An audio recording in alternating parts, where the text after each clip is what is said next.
I'm starting a cabinet painting job today. Now these cabinets are about 55 years old. They've been painted before. I think somebody brushed and rolled them. They didn't do a bad job, but they did paint over the hinges, which I'm not a fan of. But since they already did, I'm just going to leave them in place and paint over the hinges. They got the vintage hardware on them. They're going to be changing that out.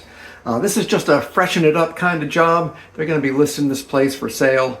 So I want the cabinets to look better. We want to do a good job so they look good and the paint stays on there for the next owners. So we've got to get them prepped. The most important part, I'm going to get these handles off, get everything degreased, sanded down, and wiped down, and get some paint on there.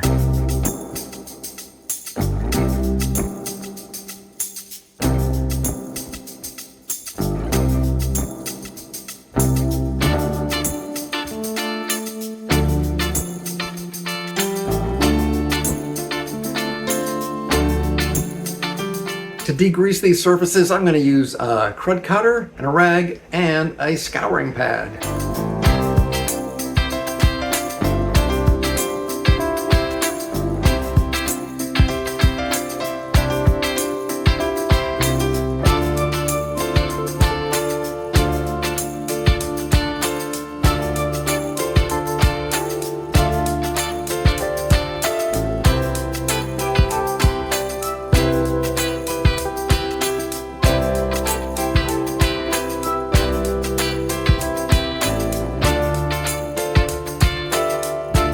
It's time to start sanding. I'm going to use my orbital sander for the big flat surfaces. For the other areas, I'll use a sanding sponge and sandpaper to get into the contoured areas and the harder to get areas. So I'm going to start sanding. Just want to show you this. They had the countertops replaced before I started working on the cabinets. I actually painted the whole unit last month. I'll try to put the videos at the end of this one if I remember. But yeah, these guys, they beat up the walls, of course, and they scraped the trim. They were pretty rough on stuff. I wanted to show you this. This is what they considered a finished product. I've never seen that before, something left like that. I can't believe that a professional that's getting paid to do something would leave that and say, yep, we're done, we'll take a check now. So there's that. Let's get to sanding.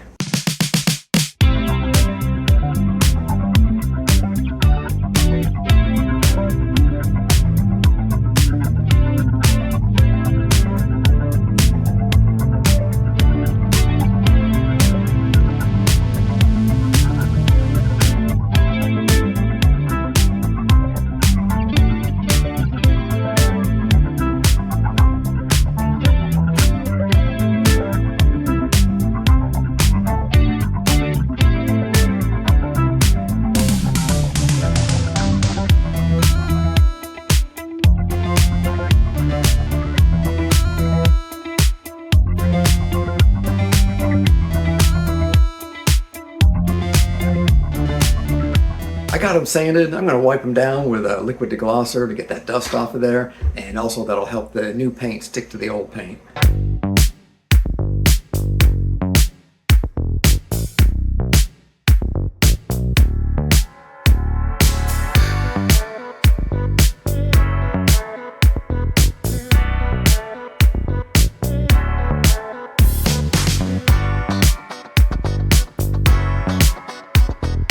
The cabinets are ready for paint. I'm going to use this Thor by Richards. Richards probably not one of the more well-known brands, but it started here in Florida about 70 years ago, and the Thor line came out about 5 years ago. And for you people from the future, that was in 2020, and I love you people from the future. Thanks for watching. It is a water-based paint, but not called a latex. It is a waterborne acrylic, so not oil-based, so you don't have all that messy cleanup and the stink and the headaches of oil-based paint. This, I've used it on some trim and doors. It sticks really good and it dries pretty hard. And it's easy to clean up because it's water-based. The only thing is, I noticed it's one coat is kind of thin. Paint and trim and doors, if I use Benjamin Moore Regal Select, white over white, I can usually do one coat, it looks fantastic. This is gonna take 2 coats to look really good and full and rich. But yeah, they're ready, so let's get some paint on some cabinets. Oh, I'm gonna just roll it on and brush it out.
I got the second coat on the cabinets here. It looked just like doing the first coat, except even more boring. I found out the handles are here, so I'm gonna let these dry, get the handles on, and I'll show that. I got a few other things to do here, but I wanted to continue my rant a little bit about what these guys did. They installed the countertops and this one cabinet where the sink is. You can see in this corner the laminate's all chipped, so they either used a dull blade, the wrong kind of blade, or didn't put tape on there when they cut it. It's obviously just wrong. This is chipped here. They filled that in with caulk. This backsplash doesn't even come to the edge of the counter here. It's off. It's hard to see with the fridge here, but it's off by about 3/8 of an inch. Then we go under the sink. So they had to cut out for the supply lines, the outlet, and the drain. But guess what? They did it over here first, the inverse way. Probably went to install it and realized, oh, that was wrong. So we'll cut more holes in it. You know, I realize it's under the sink, but still, man, guys getting paid to do this. I cannot believe it. And this was a big franchise handyman company that they hired. I looked them up. They have good reviews, but I guess you never know which individuals they're going to send out here. So try to get good references.